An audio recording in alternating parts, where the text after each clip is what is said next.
नमस्कार. Times of Pune या news चॅनलवर आपलं स्वागत. आपण आमच्या चॅनलला अजूनही सबस्क्राईब केले नसेल तर अवश्य सबस्क्राईब करा.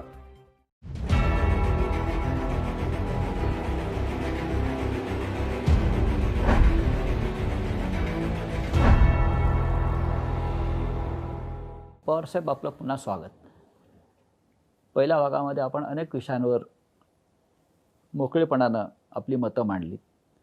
मग करोना असेल, लॉकडाऊन असेल, राज्यातलं राजकारण असेल. राज्यातलं राजकारण आपण 6 महिन्यापूर्वी बदलून टाकलं. 6 महिने हा एक परीक्षेचा काळ असतो. जसं पूर्वी वार्षिक परीक्षा, 6माही परीक्षा आणि मग ते प्रगती पुस्तक येतं पालकांकडे. तसं 6 महिन्यातलं प्रगती पुस्तक पालक म्हणून आपल्याकडे आलंय का? असं आहे की ही जी परीक्षा आता झाली ती संपूर्ण परीक्षा झाली असं मला वाटत नाही. बरं. आणि त्या परीक्षेमधला अजूनही प्रॅक्टिकलचा भाग बाकी आहे. बरं. रिटन तो महत्त्वाचा आहे. रिटन झालेली आहे. पण रिटनमधला परफॉर्मन्सवरनं प्रॅक्टिकलमध्ये सुद्धा ते यशस्वी होतील असा आता ट्रेंड दिसतो आहे. त्यामुळे त्या 6 महिन्याच्या कालखंडाच्या संबंधी लगेचच पूर्ण निष्कर्ष काढणं योग्य नाही, पण त्याच्यावर संधी नाही असंही म्हणणं योग्य नाही. बरं. माझं आता हे जर तुम्ही राज्याच्या विचाराशी सुचवत असाल होय. तर राज्याच्या विचाराच्या दृष्टीने ह्या 6 महिन्यात याच्यात परीक्षेमध्ये विद्यार्थी संपूर्ण पास झालेला आहे आणि तो पुढची परीक्षा पुढचे पेपर सुद्धा सहजपणाने पुरी करेल. आपण मुख्यमंत्र्यांविषयी सांगताय. मुख्यमंत्री शेवटी राज्य प्रमुख हा महत्त्वाचा असतो, त्याच्या खालची टीम काम करते. आज राज्यासमोर अनेक प्रश्नांचा डोंगर आहे. विशेषतः जर आपण मागाशी म्हणाला की करोना नसतं किंवा लॉकडाऊनचं संकट नसतं तर राज्य अधिक 6 महिन्यात आपण पुढे नेलं असतं. या सरकारनं राज्य अधिक पुढे नेलं असतं. तुमचा इतका वर्षाचा अनुभव आहे, आपण हे राज्य चालवलेलं आहे. आज राज्यासमोर सगळ्यात मोठं संकट कोणतं आहे? करोना, लॉकडाऊन आहेच, पण तरीसुद्धा या सगळ्यातून निर्माण झालेलं संकट तुम्हाला कोणतं गंभीर वाटतं आहे? एकंदर अर्थव्यवस्था ती रिवाय करणं बरं. हे मला फार मोठं चॅलेंज वाटतं. कारण या अर्थव्यवस्थेचा, करोनाचा किंवा सगळ्या गोष्टीचा परिणाम आपल्याला काय दिसतं? आता समजा शेती अर्थव्यवस्था महत्त्वाची आहे. शेती आणि त्याचं उत्पादन आणि त्याचा बाकीचा व्यवहार चालू आहेत, चालू नाहीत असं नाही, पण मार्केट नाही. मार्केट नसल्यामुळे सुरुवातीचे काही दिवस शेतकऱ्यांनी पिकवलेलं पुढं जाऊन करायचं काय हा प्रश्न त्याच्यापुढे आला आणि त्याच्या किमतीचे प्रश्न आले. त्याच्यावर सबंध शेती अर्थव्यवस्था संकटात होती. जोडधंदे जे शेतीचे दुधासारखे किंवा ह्याच्यामध्ये त्याचं सप्लाय करणंच बंद झाल्यासारखी स्थिती झाली, साधनच नव्हती. या सगळ्या गोष्टीचा त्या अर्थव्यवस्थेवर परिणाम आहे. दुसरं महत्त्वाचा भाग आहे महाराष्ट्राचं वैशिष्ट्य कारखानदारी, इंडस्ट्रियलायझेशन. महिने कारखाने बंद, कामगाराला काम करायला संधी नाही. एक त्या कारखानदारी ती संकटात गेली, ती आर्थिकदृष्ट्या अतिशय अडचणीत आली आणि तिथं काम करणारा माणूस आहे. काही कारखानदारांनी आता बजाज ऑटोसारख्या किंवा त्यांनी त्याचं वेतन दिलं, पण तेही आता या विचाराशी आले तर आपण किती दिवस वेतन देऊ शकू. आणि ज्या ठिकाणी वेतन देण्याची कुवतच नव्हती त्या ठिकाणच्या त्या कामगाराच्या, कष्टकऱ्याचा प्रपंच चालवायचा कसा, त्याचं घर चालवायचं कसं, हे लक्ष प्रश्न घरातून निर्माण झालेले आपण पाहिलेले आहेत. हा दुसरा. तिसरा व्यापार. महाराष्ट्र व्यापारातलं किंवा मुंबई एक महत्त्वाचं सेंटर आहे. आज मुंबई शहर एकेकाळचं कापड गिरण्या ते वेगवेगळ्या इंडस्ट्रीचं शहर आता राहिलेलं नाही. आता त्या गिरण्या आणि हे व्यवहार सगळे विकेंद्रित स्वरूपात बाजूला गेले. आज मुंबई शहर हे फायनान्शियल सेंटर झालेलं आहे देशाचं. ही नगरी ही फायनान्स आणि दुसऱ्या कम्युनिकेशनची टेक्नॉलॉजी वगैरे या सगळ्या क्षेत्रात पुढे गेलेली, ते सगळे व्यवहारच बंद झाले. पण फायनान्शियल सेंटर गुजरातला हलवलं आहे. ते वेगळं ते दुसरं करोनाचं संकट आहे. पण आज इथं आता आपण ज्या भागात आता इथं बसलो आहे त्या परिसरामध्ये ओळीने जाणीवपूर्वक प्रयत्न करून आम्ही देशातल्या बँका इथं आणल्या. आता त्या सगळ्या बँकांचे व्यवहार गेले 2 महिने जवळपास ठप्प झालेले होते. त्यामुळं वाणिज्याच्या संबंधीचे विषय असो, शेतीचे असतील, कारखानदारीचे असतील, हे सगळे पूर्णपणाने थंडावलेले होते. आणि या सगळ्या गोष्टीचा दुष्परिणाम प्रत्येक घराघरात झालेला होता. पण अशा वेळेला हा सगळा वर्ग जो असतो पीडित, हा आशेनं सरकारकडे बघतो. कारण सरकारला आपण मायबाप सरकार जेव्हा म्हणतो तेव्हा हे सरकार आमची चूल पेटवेल, हे सरकार आमच्या पोटापाण्याची व्यवस्था करेल, ही जनतेची अपेक्षा असते सरकारकडून. अशा वेळेला सरकार म्हणून काय करणार? कारण आज सरकारकडे जे एका मंत्र्यांचं मी निवेदन ऐकलं की कर्मचाऱ्यांचे पगार द्यायलाही पैसे उरलेले नाहीत असं ते म्हणतात. अशा वेळेला राज्य कसं जाणार? 2 गोष्टी आहेत. त्याच्यातलं एक तर नागरिकांचं माझ्या मते या सगळ्या परिस्थितीत अत्यंत समंजसपणाची भूमिका त्यांनी घेतली. सरकारकडून त्यांच्या अपेक्षा आहेत, पण त्यांना हेही ठाऊक आहे की सरकारचीच आवक थांबलेली आहे. आणि त्यामुळे सरकारचीच आवक थांबलेली हे सामान्य जणांच्या नजरेला येतं. तर लोकसुद्धा आपण किती आग्रह करायचा, किती हट्ट करायचा, किती त्यासाठी वेळप्रसंगी संघर्ष करायचा काय, या सगळ्या गोष्टीत अत्यंत सामंजस्य लोकांनी दाखवलेली. आता दुसरी गोष्ट ही खरी आहे की उत्पन्नच घटलं. आता मला एका अत्यंत जबाबदार अधिकाऱ्यांनी सांगितलं की समजा मी सहज त्यांना विचारत होतो की तुमचं आता यंदाच्या वर्षी बजेट तुम्ही मांडलं, महाराष्ट्राच्या विधानसभेमध्ये बजेट मांडलं आणि त्याच्यानंतर करोना आला. ते विधानसभेचं काम संपल्यावर हा आला, बजेट मंजूर झाल्यावर. आता त्या बजेटमध्ये राज्याच्या उत्पन्नाचा काय विचार केला होता? तो विचार केला होता काहीतरी 3,90,000 कोटीच्या आसपास. आकडा माझा चुकत असेल पुढं मागं, असा काहीतरी आकडा होता. याचा अर्थ मग 3 महिने आता काल गेले, या 3 महिन्यात त्याचं किती उत्पन्न येईल ह्याचं कॅल्क्युलेशन जर केलं तर जो आपण मूळ आकडा धरला होता त्याच्यात 50% पेक्षा जास्त फटका या 3 महिन्यातच बसला असं दिसतं. याचा अर्थ सरकारची सुद्धा आर्थिक ताकद ही संकटात जायला लागलेली आहे. आणि त्यामुळे सरकारला सुद्धा मर्यादा. आज एका माणसाचं जे स्टेटमेंट आपण सांगितलं ती गोष्ट खरी आहे की आणि मी हे ऐकलं आहे, अर्थमंत्र्यांच्याकडनं मी ऐकलं आहे. पण तरीसुद्धा त्यांचा सतत प्रयत्न आहे काही करून वेतन द्यायचं, आणि ते वेतन दिले आजच्या महिन्यापर्यंत.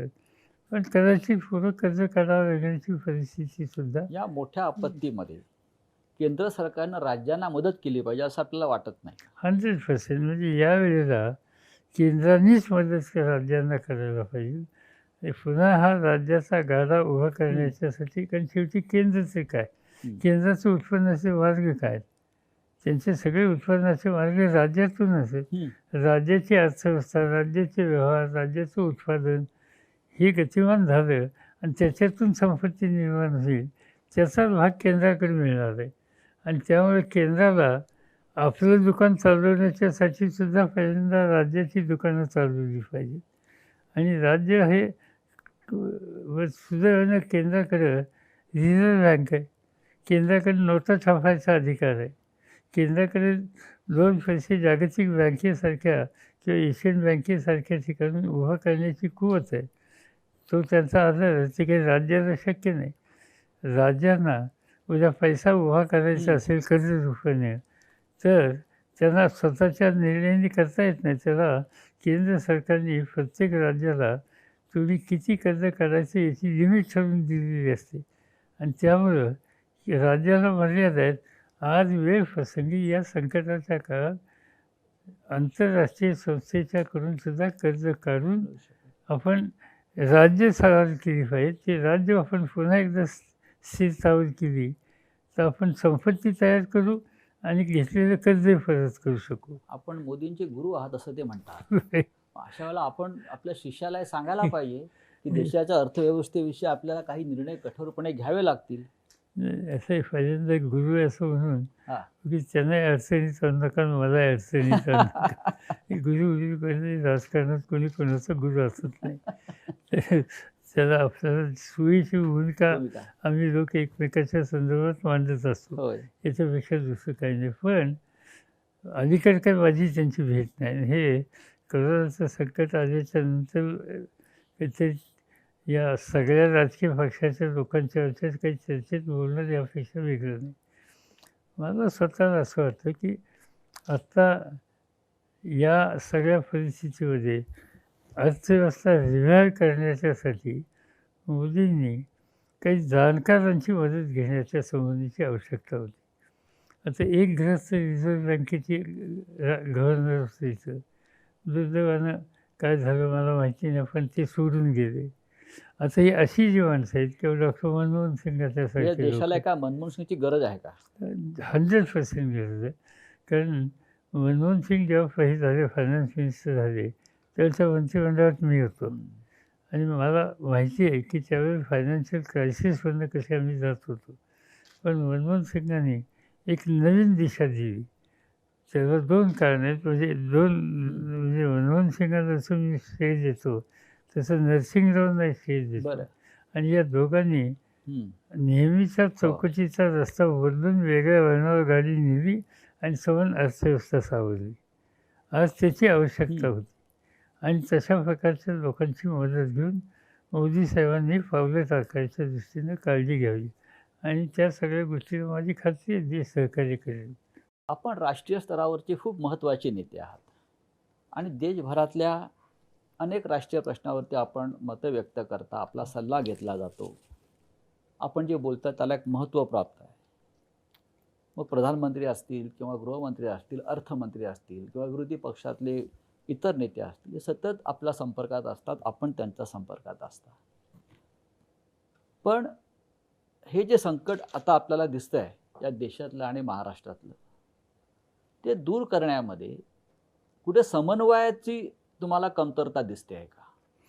मला असं दिसतं की म्हणजे जरूर प्राईम मिनिस्टरने 1-2दा लोकांशी बोलणी केली इतर पक्षाच्या, पण या संकटाची व्याप्ती स्वरूप एवढं मोठं आहे की ते कुठल्यातरी एका पक्षाने एका विचाराने हे सगळं आपण सोडू शकू ती भूमिका घेऊन चालणार नाही.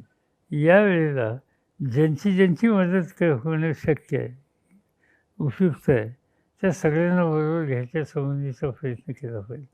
आज मोदी साहेबांचा जो सेटअप आहे त्या सेटअपमध्ये आज अनेक सहकारी असे आहेत की या अशा प्रकारच्या कामामध्ये एक अनुभव त्यांना नाही, आम्हालाही कोणाला नाही, कारण असं संकट आपण पाहिलंच नव्हतं.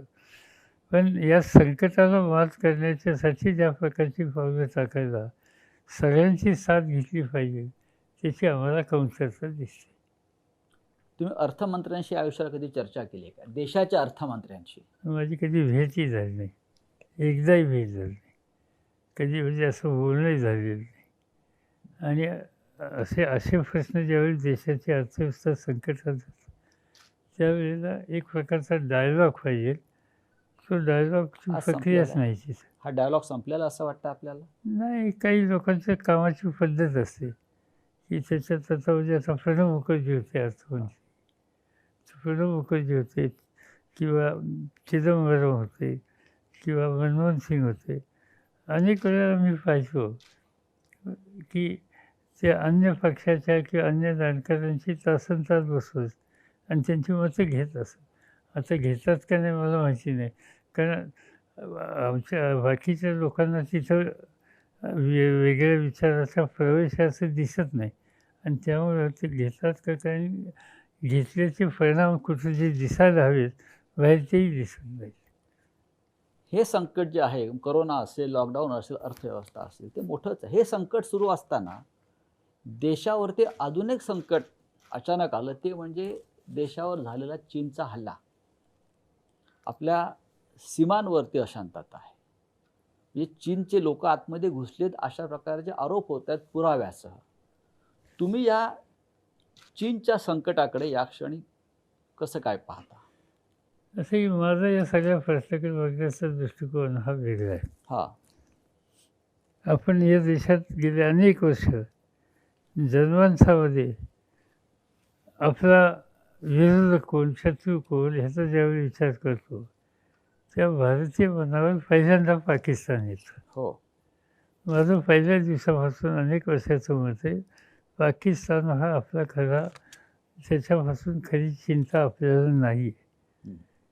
पाकिस्तान हा आपल्या विचाराशी नाही ही गोष्ट खरी आहे.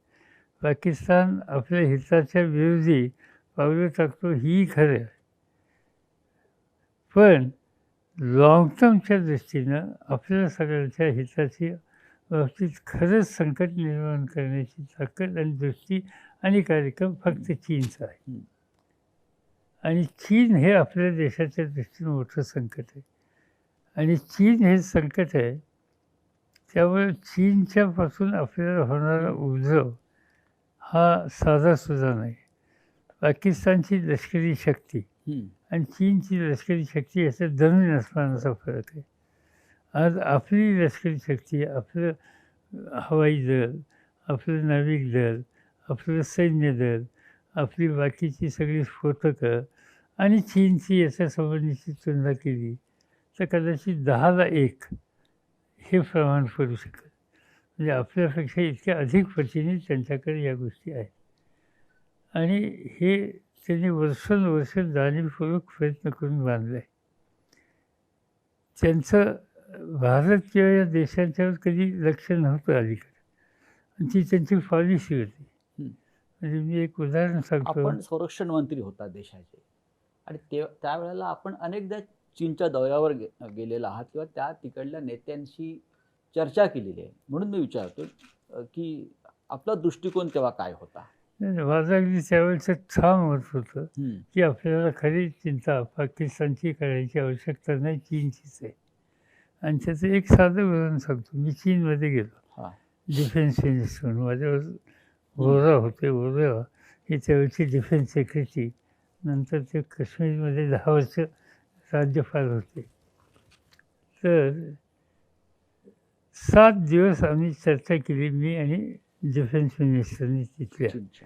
त्यावेळेला हिमालयन बॉर्डरवर आपलं सैन्य होतं, त्यांचंही सैन्य होतं. आणि हिमालयन बॉर्डरवर सैन्य ठेवणं हे अत्यंत खर्चिक होतं आणि हवामानाच्या दृष्टीने सुद्धा आपल्या जवानांना अतिशय त्रासदायक होतं. सोन बर्फ वगैरे वगैरे येतं. आणि त्यावर त्या 6-7 दिवसाच्या चर्चेत आम्ही दोघांनी आपलं सैन्य मागं घ्यायचं या विचारावर एकमत केलं. आणि तो एकमत करून आम्ही तो कराराचा ड्राफ्ट तयार केला. मी तो नरसिंगरावांच्याकडे पाठवला. तो प्राईम मिनिस्टर होते, त्यांनी त्याला मान्यता दिली. आणि चीनच्या डिफेन्स मिनिस्टरने मला सांगितलं की आमच्या प्राईम मिनिस्टरला हा ड्राफ्ट दाखवायचा आहे, तुम्ही माझ्यावर चला. ठीक आहे म्हणले. कुठं काय? नाही म्हणले ते विश्रांतीला कुठं गेले. त्यांनी कुठे गेले हे सांगितलं नाही. मला सांगितलं उद्या सकाळी आपण जाऊया, 7ला तयार राहा. मी 7ला तयार राहिलो आणि विमानतळावर आम्ही गेलो आणि विमान डिफेन्सच्या त्यांच्या बसलो. कुठं राहिलो त्यांनी सांगितलं नाही. 3 तासांचे प्लेन उतरलं आणि एका सागरी किनाऱ्यावर अजिबात लोकसंख्या नाही. आणि जिथं ते उतरलं तिथं फक्त चांगले बंगले होते. मी विचारलं कुठं आलो आपण? त्यांनी सांगितले कम्युनिस्ट पार्टीचे कॉलेज वगैरेचे जे मेंबर आहेत त्यांच्या विश्रांतीसाठी हा सगळा परिसर आहे. इथं कोणी लोकसंख्या नाही, सागरी किनारा आहे आणि प्रधानमंत्री इथं आहेत. ली पाहून त्यांचं नाव. आम्ही गेलो. ठरलेल्या वेळी त्यांना हा आमचं अंडरस्टँडिंग काय ते सगळं दाखवलं आणि साधारणतः 11 वाजेपर्यंत हे सगळं झालं. आणि नंतर त्यांनी आम्हाला जेवायला बोलवलं होतं 1 वाजता. आता 11-11:30पर्यंत हा सगळं जी काही चर्चा होती ती संपली. आता 1.5 तास मोकळा होता. जेवण होतं, तिथं जायलाही जागा नाही, काही शहर नाही, काही नाही. तर आता हा 1.5 तास 1 तास कसा घालवायचा मी विचार करत होतो. तो प्राईम मिनिस्टरनी मला सुचवलं लेट्स वॉक. म्हणजे समुद्र किनाऱ्यावर आपण चालूया. छान म्हणजे हे आहे सागरी किनारा आहे. गोल्डन ऑपॉर्च्युनिटी त्या निमित्ताने त्यांच्याशी बोलता येईल. आणि मग आम्ही आपलं त्या किनाऱ्यावर चालत होतो तास 6 तास. मी अनेक प्रश्न त्यांना विचारत होतो. तर मला एकच गोष्ट सांगायची की माझं सगळं टार्गेट अमेरिका आहे, जपान आहे. आणि मला म्हणजे ही आता 30 वर्षापूर्वीची गोष्ट आहे, 29 वर्षापूर्वीची. मला जगातली महासत्ता आर्थिक क्षेत्रातली चीन बनवायची आणि अमेरिकेच्या तोडीस तोड चीन उभा राहू शकतो हे तिथं जगाला दाखवायचं. अमेरिकेच्या नंतर किंवा त्यांच्या बरोबरीने किंवा त्यांच्यापेक्षा सुद्धा अधिक पुढे गेलेला देश चीन मला दाखवायचा. आणि ते सतत चीन जपान म्हणजे अमेरिका जपान ह्याच्याशी सांगायचे. आता ही सगळी चर्चा झाली. मी सहज त्यांना विचारलं, तुमच्या शेजारी देशांच्याबद्दलचं काय उदाहरण राहणार आहे? तर ते हसले आणि ते म्हणले की आमचं टार्गेट ते आहे. शेजारच्या लोकांचा आम्ही आत्ता विचार करत नाही, बघूया 5-25 वर्षांनी विचार करू. तेव्हा माझ्या डोक्यात आलं की उद्या भारताच्या समोरचं संकट आलं तर ते आज नाही 25-30 वर्षांनी येईल. ते आता आलं. आणि आता काय झालं, आता चीन आर्थिकदृष्ट्या मजबूत झाला आहे आणि आता आपण बघतोय त्यांचं टार्गेट हिंदुस्थान आहे. म्हणजे मोदी साहेबांनी तिथं जाऊन काय त्यांच्याशी दोस्ती केली, त्यांना इथं आणून झोपायला बसवलं आणि सगळं भारतीय कपडे शिवले. हे सगळं करून त्यांनी भयंकर काहीतरी आपण एकमेकाच्या हातात हात घेऊन किंवा गळाभेट करून देशाची दोस्ती होते असं एक चित्र निर्माण केलं. पण ही गळाभेट ठीक आहे, शेखान ठीक आहे, पण यांनी सगळेच प्रश्न सुटत नसतात हे आता आपल्या लक्षात आले. चीन आणि पाकिस्तानचा जेव्हा प्रश्न येतो तेव्हा सतत या सरकारकडून इंदिरा गांधी आणि पंडित नेहरू हे दोषी आहेत त्या प्रश्नांना. त्याच्या आधी मी सांगतो, त्याच्या आधी आज काय केलं चीनने. भारताचं चित्र जर बघितलं, एका बाजूने आता काय ते आपण बघितलं परवाच, काही ठिकाणी आपल्याशी वेगळ्या पद्धतीने संघर्ष त्यांनी केला. पण भारताच्या भोवतीच असलेल्या प्रत्येक देशाला त्यांनी आपल्यापासून बाजूला नेलं.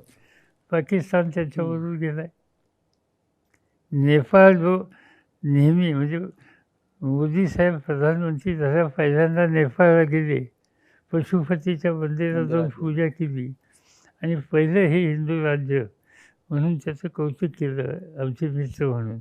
आज आपण नेपाळ हे आपल्याबरोबर नाही, ते चीनबरोबर आहे. त्याच्या शेजारचं राज्य तुम्ही बघा, बांगलादेश. त्या बांगलादेशच्या निर्मितीसाठी आपण कष्ट केले या देशाने. आज बांगलादेशशी त्यांनी परवा करार केला आणि बांगलादेश त्यांच्यावर म्हणजे पाकिस्तान, नेपाळ, बांगलादेश आणि खाली श्रीलंका म्हणजे या चौबाजूने जे आपले जे शेजारी आहेत त्या सगळ्यांना चीनने आत्मसात केलेलं आहे आणि त्याच्यामध्ये भारताच्या विरोधी सूर आपल्याला ऐकायला मिळतो आहे. हे संबंध या अलीकडच्या काळातलं योगदान आहे. आता हे नेहरू आणि इंदिरा गांधींना दोष देण्याच्या संबंधीची भूमिका घेतात. असं आहे की जवाहरलाल नेहरूंच्या कालखंडामध्ये प्रत्यक्षपणानं चीनचा किंवा त्याच्यापूर्वी आपला संघर्षाचं चित्रच नव्हतं. चीनचं खरोखर आपले सहकार्याचे सौहार्दाचे संबंध होते. आणि जवाहरलाल नेहरूंचा दृष्टिकोन हा होता की आज ना उद्या चीन महासत्ता होणार आहे, त्यामुळे त्याच्याशी सुसंवाद ठेवणं हे गरजेचं आहे. आपण संघर्ष करणं दोघांच्या हिताचं नाही आणि त्यामुळे त्यांनी संघर्षाची भूमिका घेतली नाही. या उलट ह्या शेजाऱ्यांना बरोबर घेऊन पंचशीलचं तत्त्वज्ञान त्यांनी जगाच्या समोर मांडलं या सगळ्यांना घेऊन आणि त्याच्यामुळे एक प्रकारची शांतता आपल्याला बघायला मिळाली. दुर्दैवानं पुढे चीनच्या नेतृत्वाने काही वेगळी भूमिका घेतली आणि त्याच्यातून आपला त्यांचा संघर्ष झाला हा भाग आहे. ते काय आपण दुर्लक्षित आपलं परराष्ट्र धोरण चुकतं असं आपल्याला वाटतंय का? मला काही फारसं असं वाटत नाही. कारण असं आहे की जवाहरलाल नेहरूंच्या काळात, इंदिरा गांधींच्या काळात आणि अटल बिहारींच्या काळात परराष्ट्र धोरणामध्ये काही फरक नव्हता आणि आज कमी प्रमाणात तेच चालू आहे. फक्त मोदी साहेब आल्याच्या नंतर त्यांनी काही वेगळा प्रयत्न करण्याचा एक दृष्टिकोन त्यांनी घेतला असं दाखवलं होतं, पण ते खरं टिकलं नाही.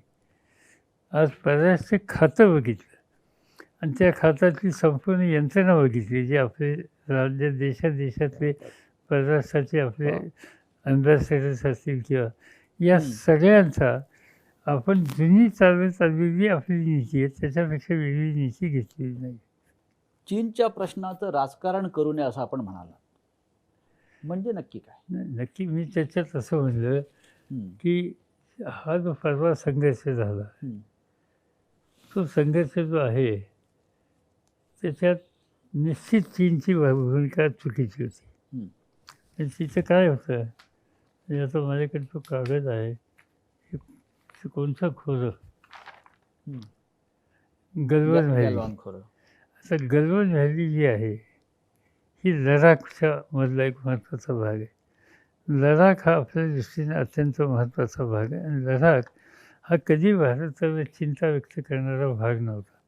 तिथं जे लोक आहेत ते बुद्धिस्ट विचाराचे, शांतताप्रिय आणि भारताच्या बद्दल सर्व भारतीयांच्याबद्दल आस्था असलेली अशा प्रकारची त्या सर्व परिसराला आपला भाग येतो.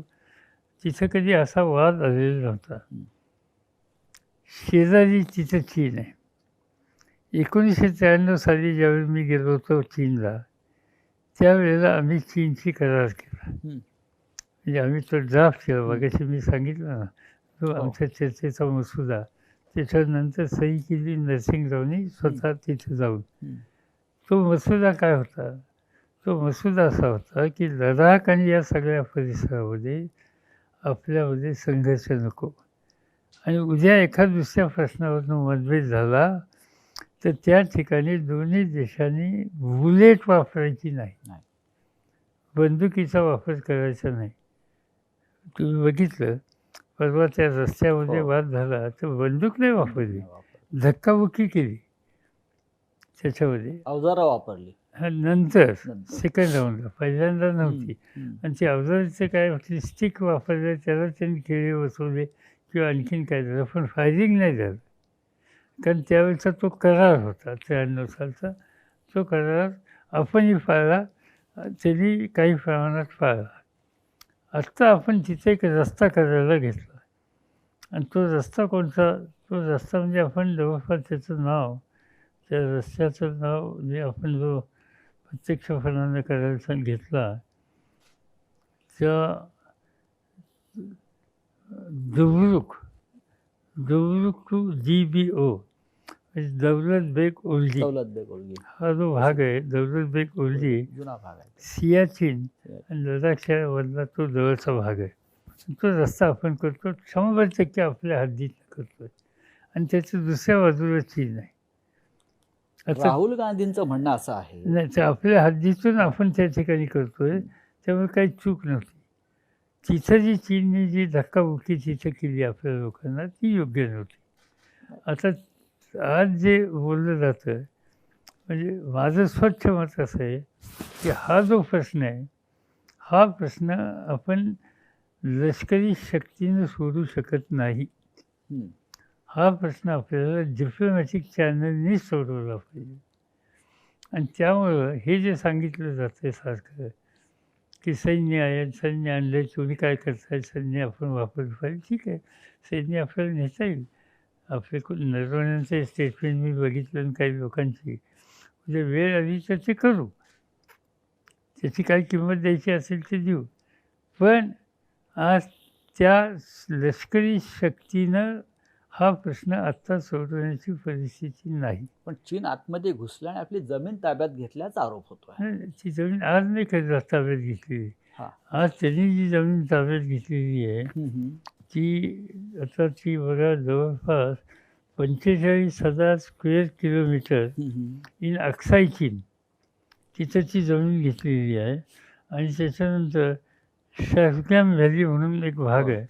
शार्ग्याम व्हॅलीमध्ये 5,000 स्क्वेअर किलोमीटर चायनाने ही घेतलेली, ही आज नाही घेतलेली, ही घेतलेली आहे जवाहरलाल नेहरूंच्या त्या कालखंडामध्ये. त्यामुळे ते राहुल गांधी सांगतात त्यांनी आक्रमण केलेली जमीन घेतलेली खरं आहे, पण त्याला झाली 50 वर्ष. त्याच्यापेक्षा अधिक वर्षाचा तो आपला संघर्ष आहेच. आपण नेहमी तो आंतरराष्ट्रीय पातळीवर सांगतोच की हे तुम्हाला प्रश्न सोडवावे लागतील, पण त्याचा ताबा त्यांच्याकडे. त्यांनी त्या ठिकाणी लष्करीची केंद्र जवळच उभी केली. आता ही 45,000 स्क्वेअर मीटर्सची घेतलेली जागा 50-60 वर्षाच्या पूर्वी आपण एका दिवसात किंवा लगेच हे सरकार बदलण्याचं आणू शकतो, हे काय म्हणजे व्यवहार्य वाटत नाही. आज त्या दृष्टीनं प्रयत्न केला पाहिजे, पण तो प्रयत्न निगोसिएशननी जगातल्या अन्य देशांच्या मार्फत चीनवर प्रेशर आणून हा प्रश्न सोडवला पाहिजे. 20 जवानांची हत्या जी आहे आपल्या, ती आपल्या हद्दीत घुसून चीनने केले, हा चिंतेचा विषय. असं की ते केलं तर त्याच्याबद्दल निश्चित आपल्याला कडक भूमिका घ्यावी लागणार आहे. आणि ती भूमिका आपण त्याच्या वेळच्या वेळीच घेण्याची आवश्यकता असते. ती यापूर्वीसुद्धा घ्यायला कदाचित विलंब लावला का काय फारसं माहिती. मी जे म्हणतो की ह्याच्यात राजकारण आणू नका, त्याचं कारण एकच आहे की हा प्रश्न इतका गंभीर आहे आणि उद्या आपण सांगितलं काही नाही, फोर्स पाठवा, आपण हल्ले करू शकतो, पण त्या हल्ल्याला जे उत्तर दिलं जाईल आणि त्याची किंमत जी समान देशाला द्यायला लागेल ती सुद्धा दुर्लक्षित करू नये. आणि त्यामुळं हल्ला वेळप्रसंगी आला तर त्याचा विचार करता येईल, पण हल्ला करण्याच्या ऐवजी निगोसिएशनच्या माध्यमातून डिप्लोमॅटिक चॅनलनी जगातल्या अन्य देशाचं प्रेशर त्याच्या आणून युनायटेड नेशनसारख्या संस्थांचा दबाव आणून जर ह्याच्यातनं काही मार्ग निघत असेल तर तो प्रयत्न पहिल्यांदा करणं शहाणपणाचं.